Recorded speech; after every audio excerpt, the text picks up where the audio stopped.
Bismillahirrahmanirrahim. Assalamualaikum warahmatullahi ta'ala wabarakatuh. Alhamdulillahi rabbil alamin. Wabihi nasta'in. Salatan wassalaman ala sayyidil mursalin wa ala ashabihi at-tahirin. Amma ba'du.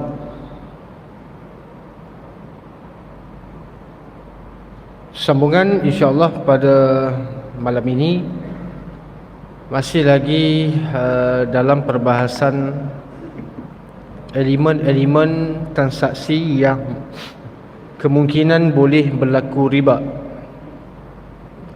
Akad ataupun transaksi yang telah disebutkan oleh Nabi SAW dan dinamakan sebagai istilah dia dipanggil akad. Yang mana akad ini jika tidak meraihkan, jika tidak mengikut ketetapan yang telah ditetapkan oleh syarak, maka kemungkinan dia akan berlaku riba. Dan pada hadis yang lalu daripada Abi Umamah radhiyallahu taala anhu anin Nabi sallallahu alaihi wasallam, man syafa'a li akhihi bi syafa'atin fa ahda lahu hadiyatan 'alayha faqabilaha faqad ata baban 'aziman min abwabir riba. Daripada Abi Umamah Al-Bahili, sahabat Nabi SAW, dia mengatakan bahawa Nabi pernah bersabda, man syafa'a li akhi. Syafa'a ni asal dia, maksud syafaat ini ada beberapa kefahaman. Yang pertama, syafaat di dalam konteks yang pertama, bila sebut syafaat ini, maka kita akan faham dia adalah syafaat Nabi, pertolongan Nabi sallallahu alaihi wasallam. Itu satu pemahaman. Pemahaman yang pertama, syafaat ini adalah pertolongan ataupun bantuan di hari akhirat, sama ada daripada Nabi ataupun daripada Al-Quran, sama ada daripada kawan kita, sama ada daripada orang yang hafal Quran. Itu dipanggil syafaat dengan maksud pembantu, pembela di hari akhirat. Tapi itu bukan bab dia di sini. Syafaat yang kedua dengan maksud minta tolong orang lain kerana ada matlamat. Untuk mencapai satu-satu matlamat, diminta pertolongan daripada orang lain, kemudian dibagi hadiah kepada orang tersebut. Hadiah dalam kurungan. Sebuah perkataan hadiah, nama dipanggil sebagai hadiah. Bahkan Nabi SAW juga menggunakan perkataan hadiah. Dari sudut nama dia, asalnya hadiah lah. Tapi maksud di sebalik hadiah tu bukan saja-saja. Ada maksud yang tersirat di sebalik hadiah yang diberikan. Ataupun dalam istilah sekarang kita panggil apa? Pakai kabel lah. Rasuah untuk dapat sesuatu. Saya sengaja tak mau sebut rasuah nanti dulu. Rasuah tu nanti dulu. Saya nak sebelum kita masuk kepada perbahasan rasuah tu, kena faham konsep dulu. Apabila saya minta tolong kepada seseorang, kemudian saya berikan hadiah kepada dia sebab dia tolong saya, maka ada dua keadaan. Sama ada itu hadiah betul, sebab tanda saya berterima kasih kepada dia. Yang kedua, sama ada itu adalah hadiah dengan maksud itu adalah rasuah. Gambaran dia sama tapi keadaan berbeza. Saya minta tolong kepada si A dan dia bantu saya, nanti saya bagi hadiah kepada dia, tanda saya berterima kasih sebab awak pernah tolong saya bagi hadiah. Dan saya bagi hadiah tu bukan sebab apa-apa, memang lillahi ta'ala, memang saya nak bagi, tidak ada maksud yang tersirat. Dan dia pun bukan orang hebat, dia pun bukan orang ada jawatan besar. Yang kedua, keadaan yang kedua, saya minta tolong kepada si B, orang yang kedua, sebab dia tu ada pangkat. Dia tu ada pangkat, dia orang besar, menteri ke, dia YB ke, ataupun dia hakim mahkamah, ataupun siapa saja. Saya minta tolong kepada dia dan dia tolong saya, dan saya berikan hadiah kepada dia. Situasi sama, minta tolong kepada si A, minta tolong kepada si B juga dinamakan minta tolong. Kepada si A saya berikan hadiah, kepada si B juga saya berikan hadiah. Tapi kepada si B ni sebab lain, sebab dia ada pangkat, sebab dia ada pengaruh, dia ada pangkat, dia orang besar, maka saya gunakan dia. Awak kena tolong saya. Ini kita panggil apa? Sogok ataupun rasuah. Beza wang itu ataupun hadiah itu memang hadiah sebenar, ataupun hadiah itu sebagai sogokan tengok keadaan. Kebanyakan situasi yang dipanggil rasuah ini apabila melibatkan orang besar. Kita minta tolong kepada orang yang lebih berjawatan tinggi daripada kita, maka itu confirm rasuah. Kalau kita minta tolong kawan kita, dia pun tak ada pangkat apa, dia pun bantu kita, itu selamat. Dan ini berlaku, situasi ini berlaku di zaman Rasulullah, yang mana ada kes seorang wanita yang berasal daripada Bani Makhzumi. Bani Makhzumi. Wanita ini telah melakukan satu kesalahan, dia telah mencuri. Dalam bab curi ni dia ada nisab juga, bukan zakat saja ada nisab. Nisab ni kadar. Kadar untuk disabitkan kesalahan dalam hukuman hudud, iaitu potong pergelangan tangan, dia ada nisab dia. Kadar barang yang dicuri. Takkan awak curi gula-gula kena potong tangan, takkan curi sekilo beras kena potong tangan, agak-agak lah. Maka dalam bab ini pun sangat ketat. Sebab tu jangan kadang ada orang mempermainkan benda ni, dia buat olok-olok dia sindir benda ni, habislah nanti hilang semua orang tanda tangan. Habis semua orang nak curi ke? Takkan curi semua benda nak kena potong tangan. Isu ini dalam permasalahan as-sariqu was-sariqatu faqta'u aydiyahuma, orang yang mencuri di kalangan lelaki dan perempuan potong tangan, dengan maksud apa? Syarat nak potong tangan tu bukan semudah ABC, sangat ketat. Jika ada sebarang unsur keraguan, gugur kes. Ini berdasarkan kaedah dalam Islam dia, al-hudud tudra'u bisyubhat. Hukuman hudud tidak boleh dilaksanakan sekiranya ada unsur-unsur yang tak jelas, ada unsur yang tak pasti, kurang jelas, tak boleh buat. Jadi bukan semudah itu nak potong tangan orang, bukan semudah itu nak pukul, nak sebat orang, tak. Sangat ketat. Jadi ada yang buat main-main, dia cakap nanti potong, habis semua orang kudung semua hilang tangan, habis semua nak curi ke? Kita kena faham, hukum yang disebut sebagai had ataupun hudud ini adalah untuk mencegah, bukan untuk dilaksanakan. Faham? Untuk mencegah. Bila berlaku pada seorang, orang lain nak buat lagi itu hukum Tuhan begitu. Matlamat daripada hukum Allah Subhanahu Wa Taala adalah mencegah. Matlamat daripada pelaksanaan hukum manusia adalah nak manfaat. Contoh, awak kena saman, kena bayar RM300. kena saman sebab memandu ataupun sebab melanggar lampu isyarat, kena saman contohnya RM300. Jadi hukuman di sebalik saman itu adalah untuk dapat apa? Dapat duit lah. Tapi kalau kerajaan, kalau semua orang rakyat Malaysia ni tak kena saman langsung, susah hati juga dia. Susah hati juga.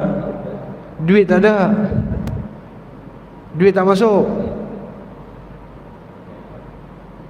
Betul? Kena saman, cari juga alasan untuk saman. Itu maksud apa? Hukuman manusia yang manusia tetapkan adalah untuk mengambil faedah. Macam orang kerja towing, dia towing, dia tunda kereta orang. Hari ni tak ada orang accident ke? Orang insurans Alah, hari ni tak ada job lah, tak ada orang accident. Ya Allah, bagilah orang accident ramai sikit, saya dapat job banyak. Dan orang yang mengendalikan insurans pula, kalau boleh tak nak ada orang claim. Itu posisi masing-masing.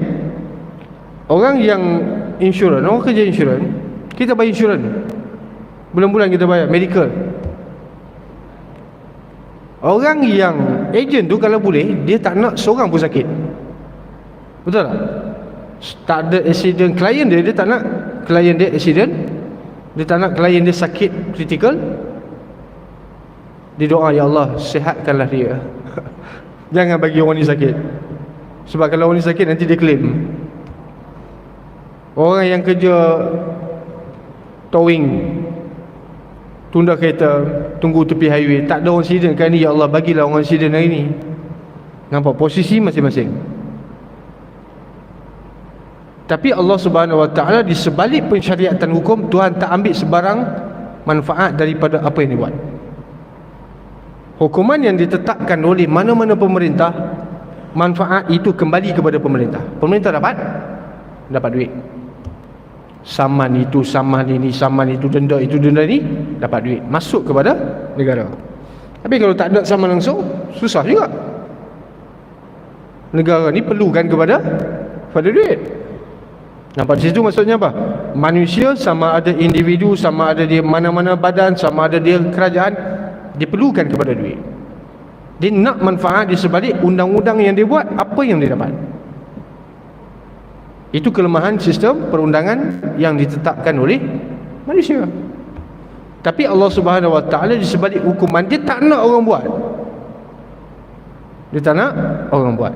Jadi dihukum di sebalik potong tangan, hukum di sebalik sebab, di sebalik itu ini adalah sebagai mencegah, bukan untuk buat. Jadi bila seorang dah kena, tidak akan ada orang kedua, tidak akan ada orang ketiga dan seterusnya. Tapi kalau hukum yang telah ditetapkan manusia, 300. Bagi orang yang susah, orang tak ada duit, nak makan pun susah, 300 ni adalah satu beban hidup dia nak bayar.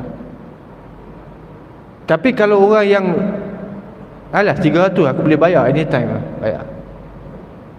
Esok buat lagi bayar, esok buat lagi bayar. Nampak bias dekat situ. Hukum hanya menjadi beban bagi satu golongan dan tidak menjadi beban bagi satu golongan yang lain. Itu bagaimana Allah Subhanahu Wa Taala menetapkan hukum. Manusia tetapkan hukum, ada kelemahan, ada kekurangan.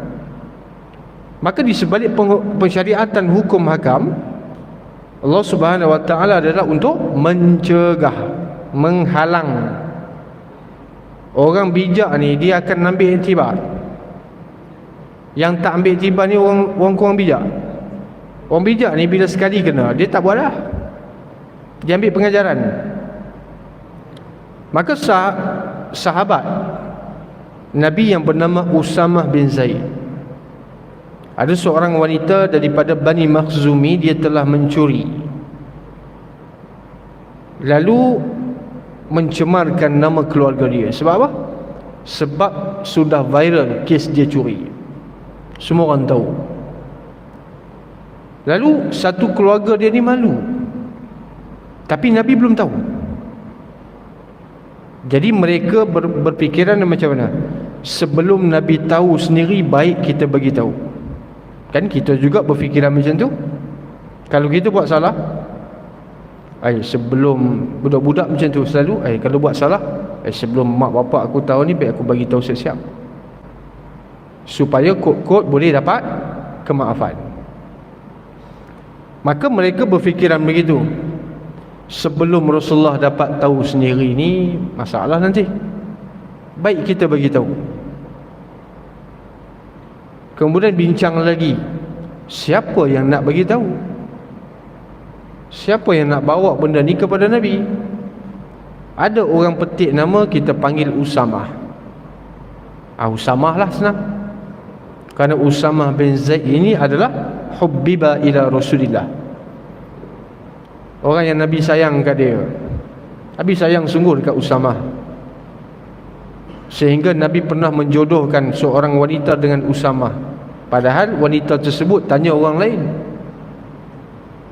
Dia kata, Rasulullah, saya ni dipinang dua orang perempuan, dua orang lelaki. Yang pertama nama sekian, yang kedua nama sekian. Mana satu saya nak pilih? Nabi kata, dua-dua tak payah, kamu kahwin dengan Usamah. Ni Usamah. Lalu wanita tu kata, fakarihtuhu, saya ni tak ada hati dah dekat Usamah. Nabi kata, ankihi Usamah bin Zaid, kamu kahwin dengan Usamah. Fakarihtuhu, saya tak nak. Dua kali dia tolak. Kali ketiga Nabi kata, kahwin dengan Usamah. Dia pun terimalah. Dia segan dengan Nabi, dia malu dengan Nabi, dia pun terima. Bila dia terima, asalnya dia tak suka. Lepas kahwin baru dia tahu hikmah kenapa Nabi suruh kahwin dengan Usamah. Lepas tu dia baru jumpa Nabi, dia kata, betul Rasulullah, Usamah ni orang yang sangat baik, saya tak pernah jumpa orang macam ni. Jadi sebelum kenal tu jangan terus hukum. Bila Nabi suruh tu ada sebab lah. Maka orang soleh pun macam tu juga. Bila orang soleh ini, ulama ini suruh buat begitu, ada sebab. Mereka mewarisi kenabian para rasul. Dalam hadis Nabi kata, ulama'u ummati kal-anbiya'i bani Israel. Ulama di kalangan umat aku seperti nabi-nabi daripada Bani Israel. Macam mana seperti nabi-nabi di kalangan Bani Israel? Contoh, saya buat contoh. Apabila dalam satu peperangan, iaitu Badar, ada tawanan perang dipanggil Usara. Usara ni tahanan-tahanan perang lah. Islam menang, maka musuh tu menjadi tawanan. Nak buat macam mana dengan tawanan ni? Maka Nabi tanya Abu Bakar, kita nak buat macam mana ni? Abu Bakar kata, kita bebaskanlah. Mereka ni orang Quraisy juga, mereka ni saudara adik-beradik kamu juga. Maksudnya ada bau-bau bacang jugalah, orang Quraisy. Kita bebaslah, kita minta tebusan. Lalu Nabi SAW kata, Abu Bakar, kamu ni macam Nabi Ibrahim. Kamu ni macam Nabi Ibrahim. Kemudian Nabi baca ayat yang mana dalam surah Ibrahim, Nabi Ibrahim doa apa? Rabbi innahunna adlanna kathiran minan nas faman tabi'ani fa innahu minni. Ya Allah, patung-patung ni telah menyesatkan ramai orang, maka siapa yang mengikut aku, maka dia di kalangan aku. Wa man asani fa innaka ghafurur rahim. Dan kalau mereka tak mau ikut aku, mereka derhaka kepada aku, sesungguhnya engkau Maha Pengampun. Maksudnya siapa yang ikut aku, Nabi Ibrahim kata, siapa yang ikut dia, dia doa. Siapa yang tak mau ikut dia, maka serah kepada engkau, ya Allah, engkau ni Maha Pengampun. Maka Nabi SAW kata, Abu Bakar ni macam Ibrahim, lembut hati. Lembut hati, mudah untuk beri kemaafan kepada orang. Maka bila Nabi tanya Abu Bakar nak buat macam mana, kita bebaskanlah, minta duit tebusan, bayar, bebas. Kemudian Nabi tanya Umar, Umar, macam mana kita nak buat dengan tahanan perang Badar? Umar kata, kita bunuh semua, tak payah tinggal seorang pun. Maka Nabi kata, kamu ni macam Nuh alaihi salam. Nabi Nuh dia kata apa? Rabbi la tazar 'alal ardi dayyara. Ya Allah, jangan tinggalkan orang kafir seorang habuk, tenggelamkan mereka semua, termasuk anak dan isterinya sekali. Bila Nabi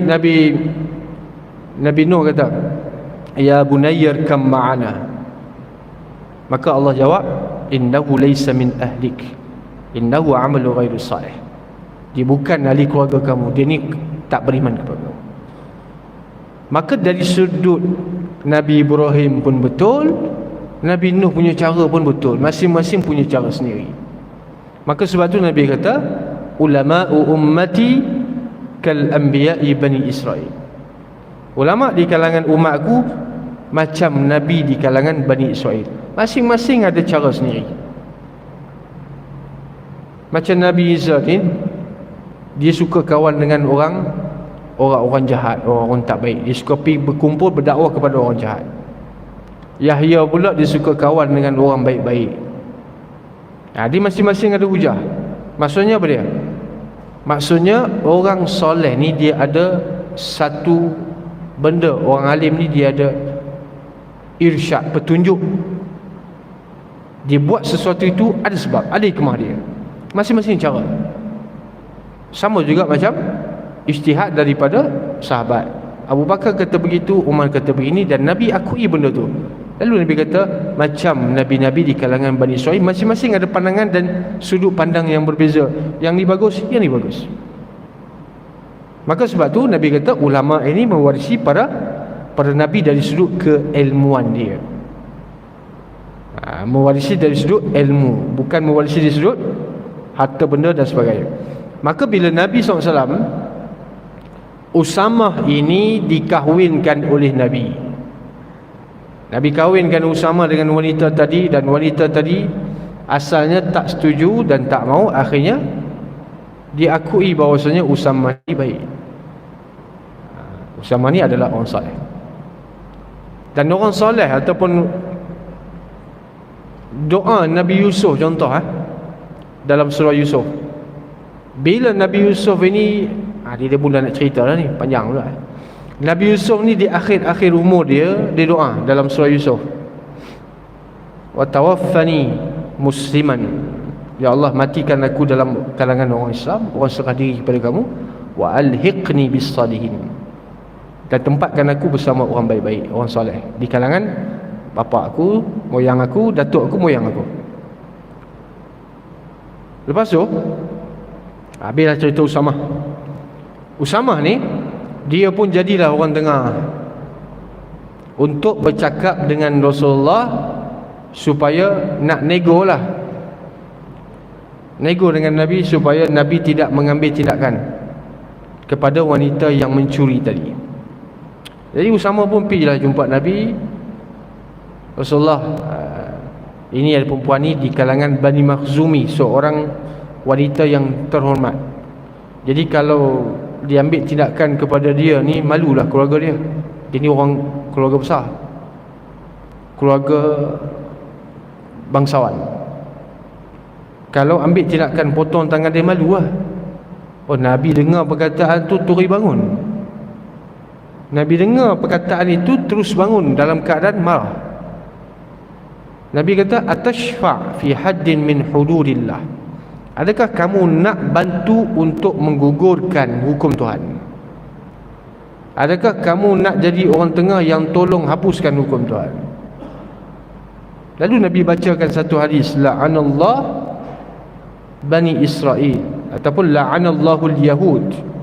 Allah melaknat orang Yahudi kerana sikap begini. Sikap yang ditunjukkan oleh Usamah. Apa dia? Bila orang kaya mencuri, mereka lepas. Iza sarqa fihimus syarif tarakuhu. Bila orang kenamaan mencuri, mereka gugurkan kes, tutup. Wa iza sarqa fihimud dha'if. Bila orang miskin curi, orang tak ada nama, orang rakyat biasa, orang tak kenal, aqamu alaihil hadda, mereka ambil tindakan kepada dia. Kemudian Nabi kuatkan lagi. Nabi kata, kalau Fatimah binti Muhammad mencuri, saya potong tangan dia. Tapi takkan Fatimah nak curi. Ini contoh. Nabi kata, kalaulah anak aku Fatimah mencuri, aku sendiri ambil tindakan. Ini bermaksud Nabi sangat tegas dalam bab hukum haram. Dalam bab melibatkan Allah Subhanahu Wa Taala, dalam bab melibatkan hukum Tuhan, Nabi paling tegas. Tapi dalam bab melawat, Nabi melawat juga. Ni kata apa? Gurau juga kan. Nabi pun pernah bergurau, bukan serius 24 jam.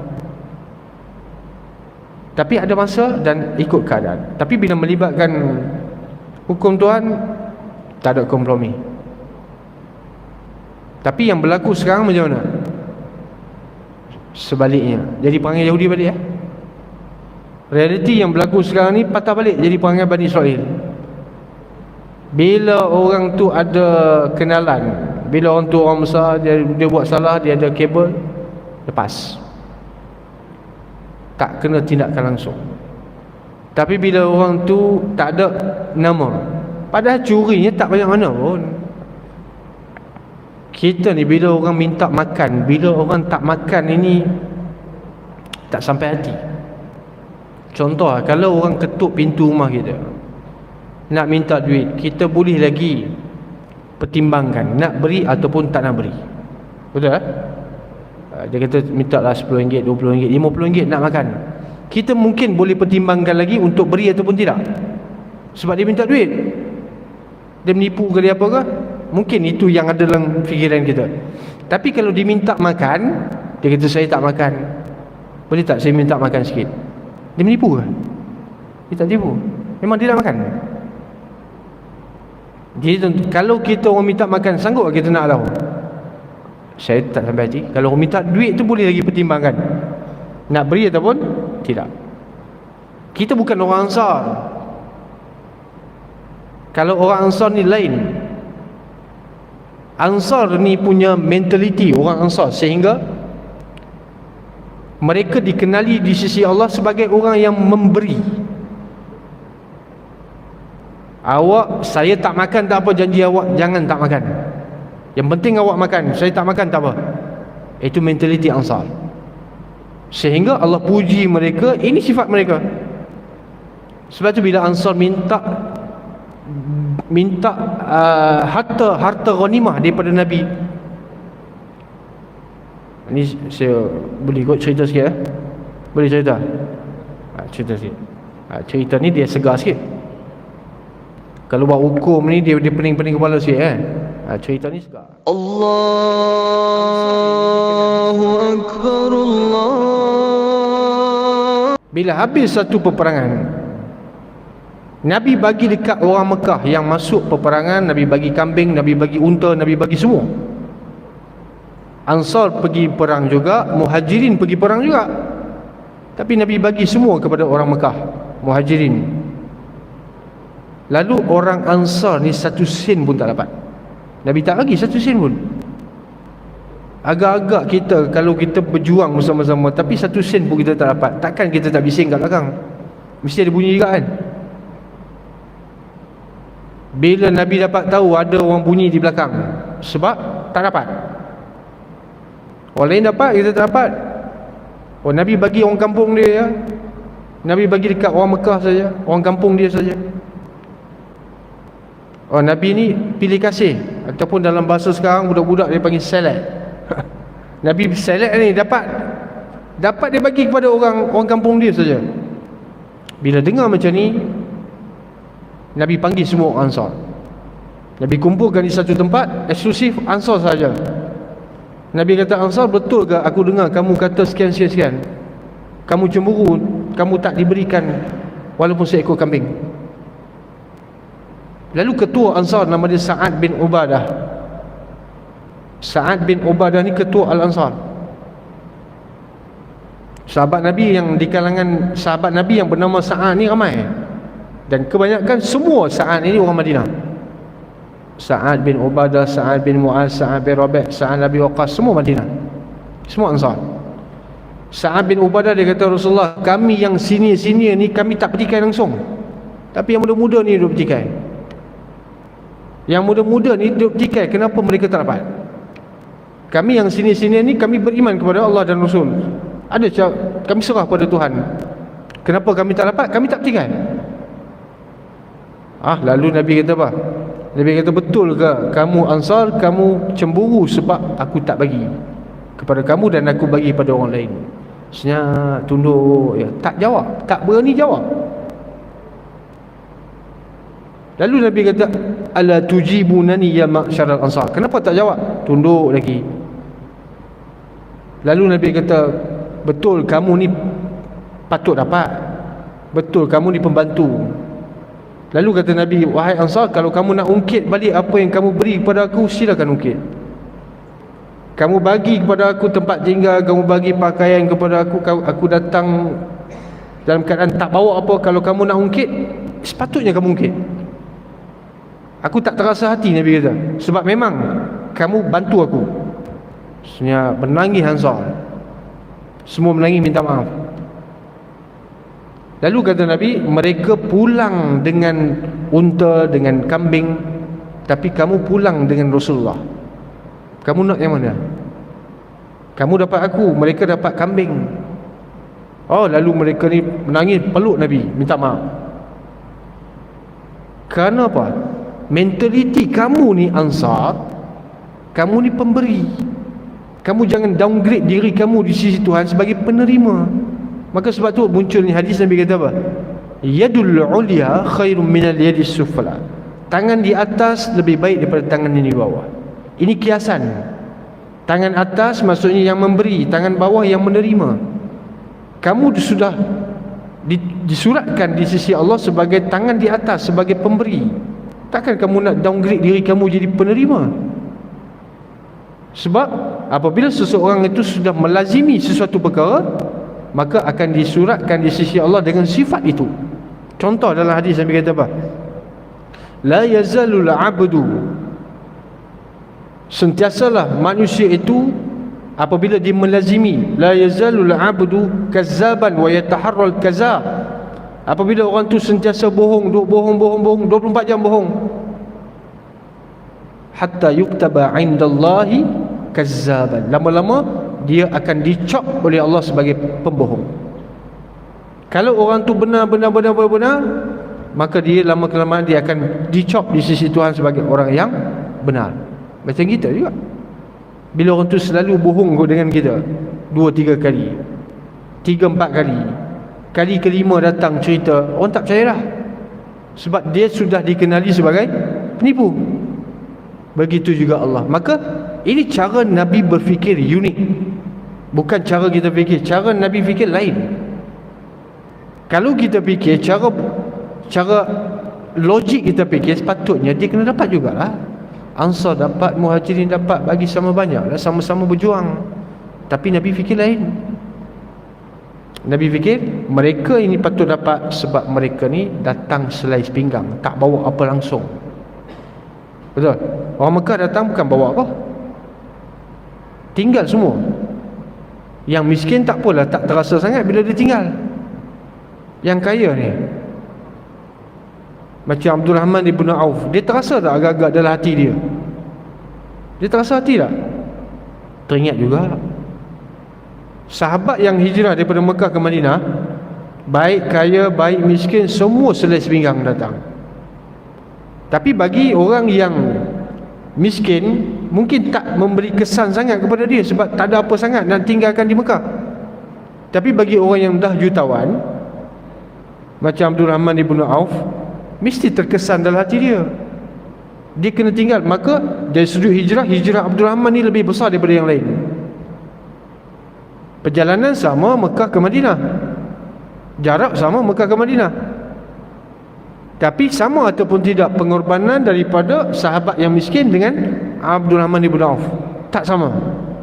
Sebab yang ni berkorban lebih besar. Dia tinggal harta dia, dia tinggal isteri dia, kerana isteri dia tak perlu Islam.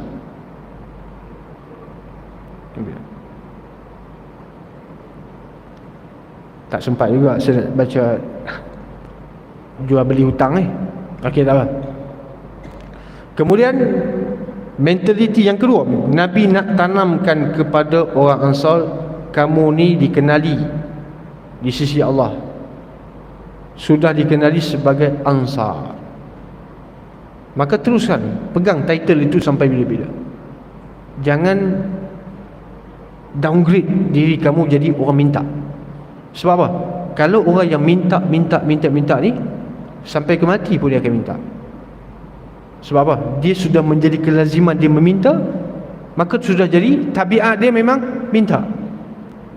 Dan kalau orang itu menjadi kelaziman dia beri, dia akan jadi tabiat dia memberi, walaupun sedikit. Sebab tu syarat nak memberi tak semestinya kaya. Kaya lagi susah nak bagi. Contoh, orang miskin, orang kaya. Orang miskin ada RM50, orang minta kat dia RM25, maksudnya 50% daripada RM50, RM25, dia bagi RM25. Orang kaya, dia ada 10 juta, orang minta 50% daripada 10 juta, boleh bagi. Sebab apa? Nilai sama, 50% juga. Yang ni rasa berat lagi. Sebab apa? Amount tu terlalu banyak. Jadi nak bagi tu jangan tunggu kaya. Takut tak kaya, dan juga takut tak boleh nak bagi. Sebab tu ni panjang cerita ni. Qarun ini dijanji dengan Nabi Musa nak bayar zakat. Nabi Musa kata, boleh aku doa kamu jadi kaya, nanti kamu kena bayar zakat. Okey, saya bayar. Bila kaya lupa. Bila dia kaya dia lupa yang Nabi Musa ketuk pintu rumah dia minta zakat, dia halau. Ini yang Allah turunkan musibah kepada insan yang bernama Qarun. Nanti insya-Allah di lain hari kita akan sambung bacaan jual beli hutang dengan hutang. Wallahu subhanahu wa ta'ala.